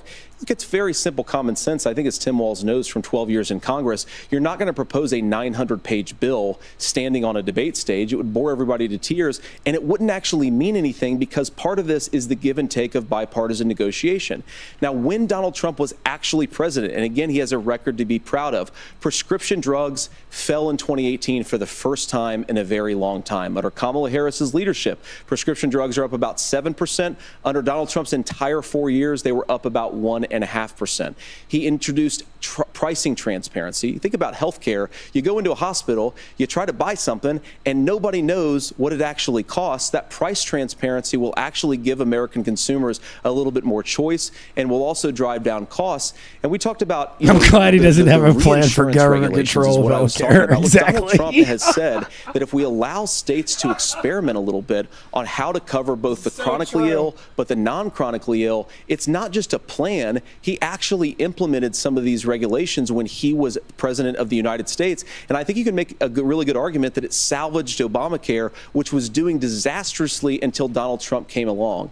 And I think this is an important point about President Trump. Of course, you don't have to agree with everything that President Trump has ever said or ever done. But when Obamacare was crushing under the weight of its own regulatory burden and health care costs, Donald Trump could have destroyed the program. Instead, he worked in a bipartisan way to ensure that Americans had access to affordable care. It's not perfect, of course, and there's so much more that we can do. But I think that Donald Trump has earned the right to put in place some better health care policies. He's earned it because he did it successfully the first time. Governor? All right, here's where being an old guy gives you some history. I was there at the creation of the ACA. And the reason it was so important is I come from a major healthcare state, home of the Mayo Clinic, home to Medical Alley, 3M, Medtronic, all of those. We understand healthcare. It's why we're ranked first on affordability and accessibility and quality of healthcare. And so what I know is under Kamala Harris, more people are covered than they have before. And those of you listening, this is critical to you. Now, Donald Trump all of a sudden wants to go back and remember this. He ran on the first thing he was going to do on day one was to repeal Obamacare. On day one, he tried to sign an executive order to repeal the ACA. He signed on to a lawsuit to repeal the ACA, but lost at the Supreme Court. And he would have repealed the ACA had it not been for the courage of John McCain to save that bill. Now, fast forward, what that means to you is you lose your pre-existing conditions. If you're sitting at home and you got asthma, too bad. If you're a woman, probably not. Broke your foot during football, might kick you out. Your kids get kicked out when they're 26. Kamala Harris negotiated drug prices for the first time with Medicare. We have 10 drugs that will come online, the most common ones that'll be there. But look, this issue, and when Donald Trump said, I've got a concept of a plan, it cracked me up as a fourth grade teacher because my kids would have never given me that. But what Senator Vance just explained, oh God, he sucks so bad. Because what he explained is pre-Obamacare. And I'll make this as simple as possible because I have done this for a long time. What they're saying is, if you're healthy, why should you be paying more? So what they're going to do is let insurance companies pick who they insure, because guess what happens? You pay your premium, it's not much. They figure they're not going to have to pay out to you. But those of you a little older, gray, got cancer, you're going to get kicked out of it. That's why the system didn't work. Kamala Harris will protect and enhance the ACA. Governor, thank you. Senator, you have not yet explained how you would protect people with pre-existing conditions or laid out that plan. Well, look, we currently have laws and regulations in place right now that protect people with pre-existing conditions. We want to keep those regulations in place, but we also want to make the health insurance marketplace function a little bit better. Now, what Governor Walz just said is actually not true. A lot of what happened, and the reason that Obamacare was crushing under its own weight, is that a lot of young and healthy people were leaving the exchanges. Donald Trump actually helped address that problem, and he did so in a way that preserved people's access to coverage who had pre-existing conditions. But again, something that these guys do is they make a lot of claims about if Donald Trump becomes president, all of these terrible consequences are going to ensue. But in reality, Donald Trump was president, inflation was low, take-home pay was higher, and he saved the very program from a Democratic administration that was collapsing and would have collapsed absent his leadership. He did his job, which is govern in a bipartisan way and get results, not just complain about problems, but actually solve them. Governor, did enrollment under the Affordable Care Act go up under the Nice Trump fact check. administration? It's 2.9 more expensive in Minneapolis. People are using it. The system than works. the national average. And the question about this of young people or whatever, that's the individual mandate piece of this. And Republicans fought tooth and nail saying, well, Americans should be free to do this. Well, then what happens is... So you think the individual mandate's a good idea? You shrink. I think the idea of making sure the risk pool is broad enough to cover everyone, that's the only way insurance works. When it doesn't, it collapses. You are asking pre-ACA where we get people out. Look, people know that they need to be on health care. People expect it to be there. And when we are able to make it, and we are making it this way, when we incentivize people to be in the market, when we help people who might not be able to afford it get there, and we make sure then when you get sick and old, it's there for you. Because I heard people say, well, I don't want to buy into Medicare or whatever. Good luck buying health care once you get past 70. So look, the ACA works. We can continue to do better. Kamala Harris did that. The way she made everything better was negotiating those 10 drugs on Medicare for the first time in American history. What I hear right now is the government fucked up the health care. Oh, when I get older, I don't want to get on government health care. I want private health care. We can't have that. Because, I mean, but look at what we did. We 10 pills we got taken care of. Without a national this is so fucking stupid, dude. Once the government got involved in it, that's when it all got fucked up. Both the White House and Congress, this is a day one priority for you. How long should employers be required to pay workers while they are home taking care of their newborns? You have 2 minutes. Yeah, well, that's negotiable, and that's what Congress worked. But here's what the deal is. Americans sitting out there right now, you may work for a big company. Look, we're home in Minnesota to some of the largest Fortune 500 companies. Kamala Harris knows that in California. Those companies provide paid family and medical leave. One is, I think they're moral and they think it's a good thing, but it also keeps their employees healthy. We in Minnesota passed a paid family and medical leave. You have a child, and I had to go back to work 5 days after my kids were born. This allows you to stay home a certain amount of time. What we know is that gets the child off to a better start, the family works better, we stay in their employers, we get more consistency in that. So Kamala Harris has made it a priority. We implemented it in Minnesota and we see growth. That's how you become a pro-business state. But the negotiations on it, and here's the issue, those big companies are able to offer it.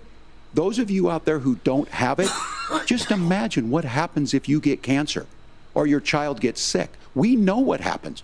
You end up staying home. In some places, that means no paycheck because you've got no protection on that.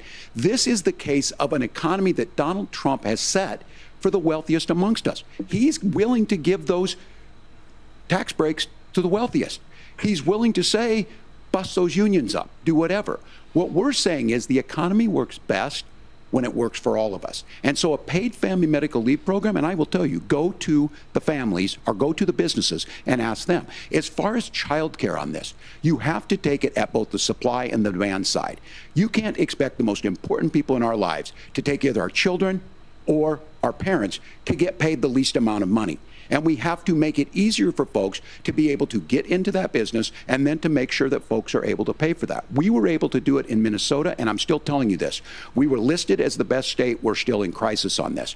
A federal program of paid family and medical leave and help with this will enhance our workforce, enhance our families, and make it easier to have the children that you want. Governor, your time is up. Senator, do you support a national paid leave program? And if so, for how long should employers be mandated to pay their employees while they are home taking care of their newborn? You have 2 minutes. Yeah, well, first of all, Margaret, a number of my Republican colleagues and some Democrats, too, have worked on this issue. And I think there is a bipartisan solution here because a lot of us care about this issue. I mean, look, I speak from this very personally because I'm married to a beautiful woman who is an incredible mother to our 3 beautiful kids, but is also a very, very brilliant corporate litigator. And I'm so proud of her. But being a working mom, even for somebody with all of the advantages of my wife, is extraordinarily What do you mean? Why aren't difficult. they showing? And it's not just difficult from a policy Look at the top of the perspective. screen, She actually top had left. access to paid family leave because she worked for a bigger company. But the cultural pressure on young families and especially young women, I think makes it really hard for people to choose the family model they want. A lot of young women would like to go back to work immediately. Some would like to spend a little time home with the kids. Some would like to spend longer at home with the kids. We should have a family care model that makes choice possible. And I think this is a very important substantive difference between Donald Trump and Kamala Harris's approach. I mean, look, if you look at the federal programs that we have that support paid family leave right now, the Community Development Block Grant, and there's another block grant program that spends a lot of money from the federal government. These programs only go to one kind of child care model. Let's say you'd like your church maybe to help you out with child care. It's all good, maybe no you worries. live in a rural area or an Sorry, urban area, and you'd like to get together this is the first with time families tonight in your it's been on neighborhood there. to provide child I'm care. working- in a I'm way that working makes the on most it. sense. You don't get access to any It of looks- these it federal doesn't look monies. bad. We want to promote I may choice combine them. and how we deliver family care Well, and they are how we kinda promote combined. I child don't care. know. Because It's all right look, right now. it is unacceptable. And, of course, Tim and I have been on the campaign trail a lot the past 7 or 8 weeks. And one of the biggest complaints I hear from young families is people who feel like they don't have options, like they're choosing between going to work or taking care for their kids. That is an incredible burden to put on American families. We're the only country that does it. I think we could do a heck of a lot better. Senator, thank you. You have also said, Senator Vance, many things about the American family. The Federal Reserve says parents will spend nearly as much on child care as they do on housing each month. So I want to get your thoughts on this.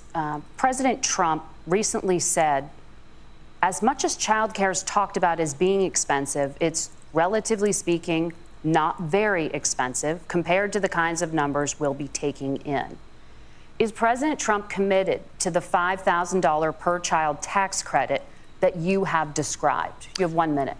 Well, what President Trump said, Margaret, I just want to defend my running mate here a little bit, is that we're going to be taking in a lot of money by penalizing companies for shipping jobs overseas and penalizing countries who employ slave laborers and then ship their products back into our country and undercut the wages of American workers. It's the heart of the Donald Trump economic plan. Cut taxes for American workers and American families. Cut taxes for businesses that are hiring and building companies in the United States of America, but penalize companies and countries that are shipping jobs overseas. That's the heart of the economic proposal. He said penal. And I think what President Trump is saying is that when we bring in this additional revenue with higher economic growth, we're going to be able to provide paid family leave, child care options that are viable and workable for a lot of American families. What's wrong, Walls? Can you clarify how that will solve the child care shortage? Well, because as Tim said, a lot of the child care shortage is we just don't have enough resources going into the multiple people who could be providing family care options. And we're going to have to, unfortunately, look, we're going to have to spend more money. We're going to have to induce more people to want to provide child care options for American families, because the reason it's so expensive right now is because you've got way too few people providing this very essential service. Thank you, Senator. Governor Walz, your ticket also has some child care tax credit proposals. Do you think Congress will agree to the $6,000 credit for newborns and $3,000 credit for children over the age of 6, as your campaign has promised? Is that realistic? Well, if these members of Congress are listening to anybody, I can tell you, and this is the biggest issue. Everybody listening tonight knows. I mean, I'm sure they were shocked to hear it's not that expensive. And let's be clear, whether it's $5,000 or $6,000, that plays you about 3 or 4 months. Let's be clear of where we're at on this. It's because we got out of an imbalance on this. We thought we were going to get by not paying people. I don't think Senator Vance and I are that far apart. I'm not opposed to what he's talking about on options. We've done scholarships types of things. I think we need to be open to making the case. But the issue here is, the question you asked is, you're not going to pay for it with these tariffs. That's just adding another $4,000 on the family and taking less. So not only do they not get the money to pay for that, they're $4,000 in the hole. That's Wharton School. That's his alma mater. And so I think the issue here is, if those members of Congress, I can't believe they're not. When I go to businesses, sure, they'll talk about taxes sometime, but they will lead with childcare and they will lead with housing, because we know the problem is, especially in a state like Minnesota, we need more workers because our economy's growing, but we need the workforce. Governor, thank you. We need to move on. Nora? Let's talk about the state of democracy, the top issue for Americans after the economy and inflation. After the 2020 election, President Trump's campaign and others filed 62 lawsuits contesting the results. Judges, including those appointed by President Trump and other Republican presidents, looked at the evidence and said there was no widespread fraud. The governors of every state in the nation, Republicans and Democrats, certified the 2020 election results and sent a legal slate of electors to Congress for January 6th. Senator Vance, you have said you would not have certified the last presidential election and would have asked the states to submit alternative electors. That has been called unconstitutional and illegal. Would you again seek to challenge this year's election results, even if every governor certifies the results? I'll give you 2 minutes. 100%. Well, first of all, I think that we're focused on the future. We need to figure out how to solve the inflation crisis caused by Kamala Harris's policies, make housing affordable, make groceries affordable, and that's what we're focused on. But I want to answer your question because you did ask it. Look, what President Trump has said is that there were problems in 2020, and my own belief is that we should fight about those issues, debate those issues peacefully in the public square, and that's all I've said, and that's all that Donald Trump has said. Remember, he said that on January the 6th, the protesters ought to protest peacefully. And on January the 20th, what happened? Joe Biden became the president. Donald Trump left the White House. And now, of course, unfortunately, we have all of the negative policies that have come from the Harris-Biden administration. I believe that we actually do have a threat to democracy in this country, but unfortunately, it's not the threat to democracy that Kamala Harris and Tim Walz want to talk about. It is the threat of censorship. It's Americans casting aside lifelong friendships because of disagreements over politics. It's big technology companies silencing their fellow citizens. And it's Kamala Harris saying that rather than debate and persuade her fellow Americans, she'd like to censor people who engage in misinformation. I think that is a much bigger threat to democracy than anything that we've seen in this country in the last 4 years, in the last 40 years. Now, I'm really proud, especially given that I was raised by two lifelong blue-collar Democrats, to have the endorsement of Bobby Kennedy Jr. and Tulsi Gabbard, lifelong leaders in the Democratic coalition. And of course, they don't agree with me and Donald Trump on every issue. We don't have to agree on every issue, but we're united behind a basic American First Amendment principle that we ought to debate our differences. We ought to argue about them. We ought to try to persuade our fellow Americans. Kamala Harris is engaged in censorship at an industrial scale. She did it during COVID. She's done it over a number of other issues. And that, to me, is a much bigger threat to democracy than what Donald Trump said when he said that protesters should peacefully protest on January the 6th. Governor? Well, I've enjoyed tonight's debate, and I think there was a lot of commonality here. And I'm sympathetic to misspeaking on things, and I think I might have with the senator. Me too, man. There's one though that this one is troubling to me, and I say that because I think we need to tell the story. Donald Trump refused to acknowledge this, and the fact is that I don't think we can be the frog in the pot and let the boiling water go up. He was very clear. I mean, he lost this election, and he said he didn't.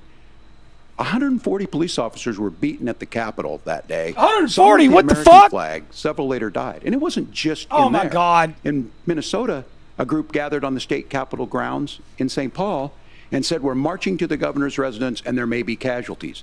The only person there was my son and his dog. And Trump saved your ass. State police. That issue and Mike Pence standing there as they were chanting, "Hang Mike Pence."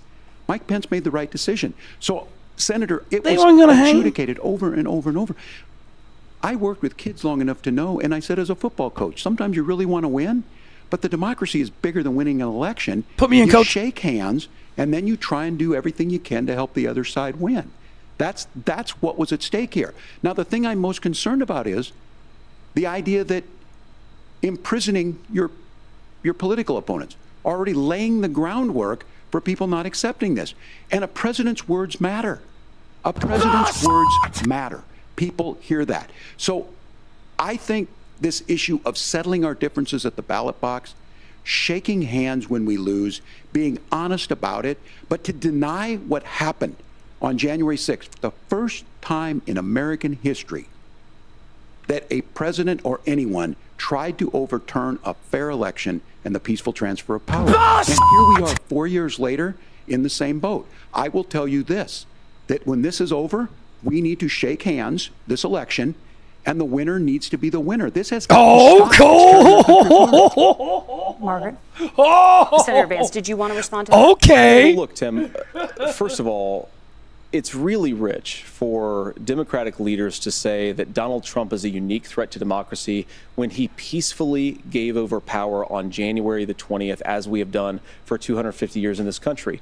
We are going to shake hands after this debate and after this election. And of course, I hope that we win, and I think we're going to win. But if Tim Walz is the next vice president, he'll have my prayers, he'll have my best wishes, and he'll have my help whenever he wants it. But we have to remember that for years, you're not getting that from him. Democrats protested the results of elections. Hillary Clinton in 2016 said that Donald Trump had the election stolen by Vladimir Putin because the Russians bought like $500,000 worth of Facebook ads. This has been going on for a long time. Yeah. And if we want to say why that you look we so need to fucking respect the stoned, results of the election, Walz? I'm on board. But if we want to say, as Tim Walz is saying, that this is just a problem that Republicans have had, I don't buy that. Governor. January 6th was not Facebook ads. And I think a revisionist history on this. Look, I don't understand how we got to this point. But the issue was that happened. Donald Trump can do it. And all of us say there's no place for this. It has massive repercussions. This idea that there's censorship to stop people from threatening to kill someone, threatening to do something, that's not censorship. Censorship is book banning. We've seen that. We've seen that brought up. Miss Linda with the bomb! I think this is the conversation they want. Miss Linda, thank you so much. I really appreciate that. This is one really that we are appreciate miles that. apart on. Gifted subs to This was a threat Let's to Have our Fun. Mike, democracy in a Deep way Freeze, that we have not Teletwang, seen. Queensland. And it manifested itself in Donald Trump's inability just saying, he is still saying Thank you, he Ms. didn't Linda. lose the election. Thank you so I would much. just ask that. Did he lose the 2020 election? Tim, I'm focused on the future. Did Kamala Harris censor Americans from speaking their mind in the wake of the 2020 COVID situation? That is a damning non-answer. It's a damning non-answer for you to not talk about censorship. Obviously, Donald Trump and I think that there were problems in 2020. We've talked about it. I'm happy to talk about it further. But you guys attack us for not believing in democracy. The most sacred right under the United States democracy is the First Amendment. You yourself have said there's no First Amendment right to misinformation. Kamala Harris wants to use the power of government and big tech to silence people from speaking their minds. That is a threat to democracy that will long outlive this present political moment. I would like Democrats and Republicans to both reject censorship. Let's persuade one another. Let's argue about ideas, and then let's come together afterwards. You can't yell fire in a crowded theater. Nobody's saying that. Nobody's saying fire in a crowded theater. You guys wanted to kick people off of Facebook for saying that toddlers shouldn't Senator, wear the masks. governor does have the floor. Fire in a crowded theater. Oh, he got it, Doug. Criticizing the policies of the government, which is the right of every American. Senator, the governor does have the floor for 1 minute. He nuked him. I don't run Facebook. What I do know is I Yeah, your party does. He nuked him. Refused, and now again, and this I'm pretty shocked by this. He lost the election. Oh my This God. is not a debate. It's not. It's not anything anywhere other than in He Donald fucking Trump's nuked world. his Because ass. look, when Mike Pence Thank made you, that Miss Linda, for decision those subs. to certify that election, that's why Mike Pence isn't on this stage. Where's Walls? What I'm concerned about is where is the firewall? He's a smoking with hole Donald over Trump? Where is the firewall if he knows he could do anything, including taking an election, and his vice president's not going to stand to it? That's what we're asking you, America. Will you stand up? Will you keep your oath of office, even if the president doesn't? And I think Kamala Harris would agree. She wouldn't have picked me if she didn't think I would do that, because of course that's what we would do. So America, I think you've got a really clear choice on this election of who's going to honor that democracy and who's going to honor Donald Trump. Governor, your time is up. Thank you, gentlemen.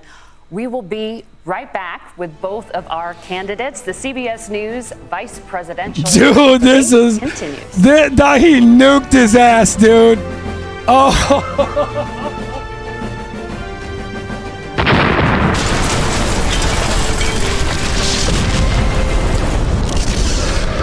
Miss Linda, thank you again.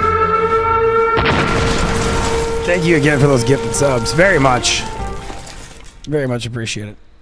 Let's see, dude. Oh my God, dude. He fucking dropped the hammer on his ass, dude. That was beautiful. Oh, analysis?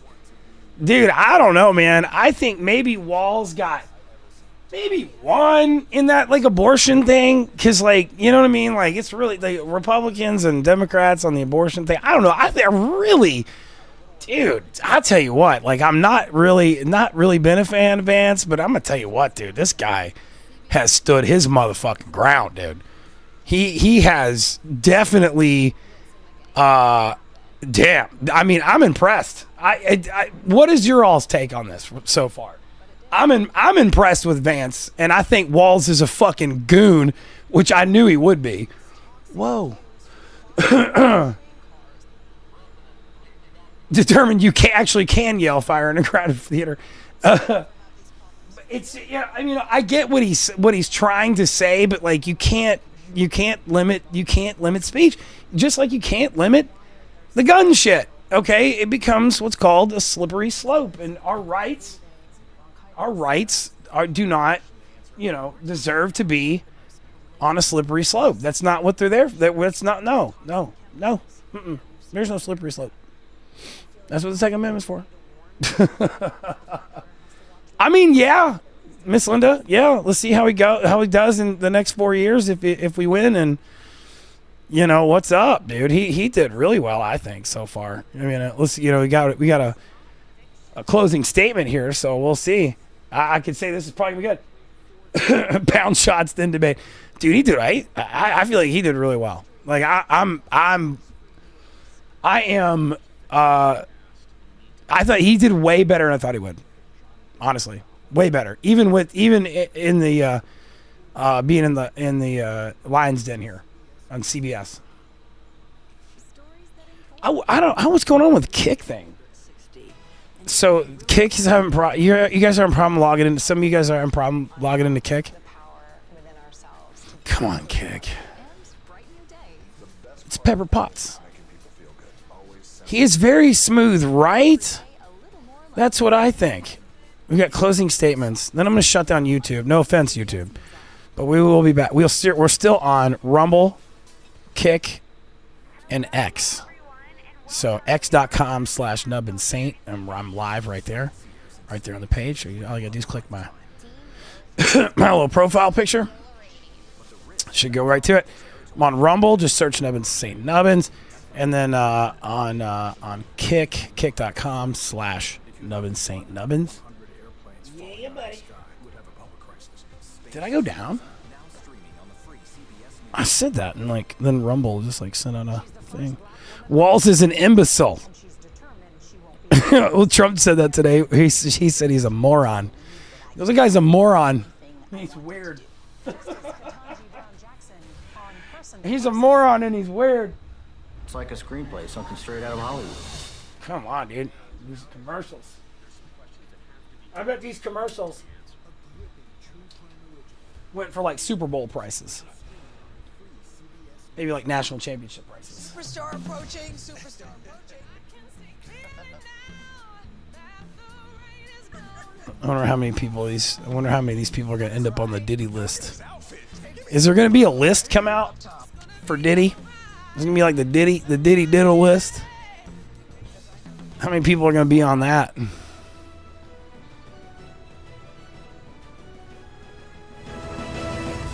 Welcome back to the CBS News Vice Presidential Debate. It is now time for the closing statement. Senator Vance won the virtual coin toss and elected to go last. Yes. So, Governor Walz, good job, Vance. You have 2 minutes. Yes. Well, thank you, Senator Vance. Thank you to CBS News. Always take the field first. Thank you to all of you. If you're still up and the folks who miss Dancing with Our Stars, I appreciate it. But look, the support of the democracy matters. What? It matters that you're here. And I'm as surprised as anyone of this coalition that Kamala Harris has built, from Bernie Sanders to Dick Cheney to Taylor Swift, and a whole bunch of folks in between there. He threw Taylor in. They don't all agree on everything, but they are truly optimistic people. They believe in a positive future of this country and one where our politics can be better. Celebrities say to vote for me. I have to tell you, that better than it is the sense of optimism that there can be an opportunity economy that works for everyone, not just to get by, PC isn't but to working. get ahead. Oh, that's weird. And the idea that freedom really means something. Site on not PC the freedom isn't of government to be in your bedroom weird. or exam room, but the freedom for you to make choices about yourself. Now, look, online. we all know who Donald Trump is. Weird. He's told us, Kick is as weird. Maya Angelou said, believe him when he told you that. I get it. His first inaugural address talked about American carnage, and then he spent 4 years trying to maybe do that. Senator Vance tonight made it clear he will stand with Donald Trump's agenda. He will continue to push down that road. Excuse me. Kamala Harris gives us a different option. Now, I'll have to tell you, I'm going to be careful about the quotes, but there's one that Senator Vance said that does resonate with me. He said, Donald Trump makes the people I care about afraid. A lot of America feels that way. We don't need to be afraid. Franklin Roosevelt was right. All we have to fear is fear itself. Kamala Harris is bringing us a new way forward. She's bringing us a politics of joy. She's bringing real solutions for the middle class, and she's centering you at the heart of that. All the while asking everyone, join this movement, make your voices heard. Let's look for a new day where everybody gets that opportunity and everybody gets a chance to thrive. I humbly ask for your vote on November 5th for Kamala Harris. Governor Walz, thank you. Blah, Senator blah. Vance, your closing statement. Let's go. Well, I want to thank Governor Walz. Knock it out of the park. You folks at CBS, and of course the American people for tuning in this evening. And one of the issues we didn't talk about was energy. And I remember when I was being raised by my grandmother, when she didn't have enough money to turn on the heat some nights because Ohio gets pretty cold at night and because money was often very tight. And I believe, as a person who wants to be your next vice president, that we are a rich and prosperous enough country where every American, whether they're rich or poor, ought to be able to turn on their heat in the middle of a cold winter night. That's gotten more difficult thanks to Kamala Harris's energy policies. I believe that whether you're rich or poor, you ought to be able to afford a nice meal for your family. That's gotten harder because of Kamala Harris's policies. I believe that whether you're rich or poor, you ought to be able to afford to buy a house. You ought to be able to live in safe neighborhoods. You ought to not have your communities flooded with fentanyl. And that, too, has gotten harder with because of Kamala Harris's policies. Now, I've been in politics long enough to do what Kamala Harris does when she stands before the American people and says that on day one, she's going to work on all these challenges I just listed. She's been the vice president for 3.5 years. Day one was 1,400 days ago, and her policies have made these problems worse. Now, I believe that we have the most beautiful country in the world. I meet people on the campaign trail who can't afford food, but have the grace and generosity to ask me how I'm doing and to tell me they're praying for my family. What that has taught me is that we have the greatest country, the most beautiful country, the most incredible people anywhere in the world. But they're not going to be able to achieve their full dreams with the broken leadership that we have in Washington. They're not going to be able to live their American dream if we do the same thing that we've been doing for the last 3.5 years. We need change. We need a new direction. We need a president who has already done this once before and did it well. Please vote for Donald Trump. And whether you vote for me or vote for Tim Walz, I just want to say I'm so proud to be doing this, and I'm rooting for you. God bless you, and good night. Senator Vance, thank you. And Nailed thank you it! both for participating in the only vice presidential debate of this election cycle. I'm Margaret Brennan. And I'm Nora O'Donnell. And a reminder Winner! that just 35 days until Election Day. J.D. Vance is the winner! Real American, fight for the rights of every man. I am a real American, fight for. Hold on to your britches. Fight for your life.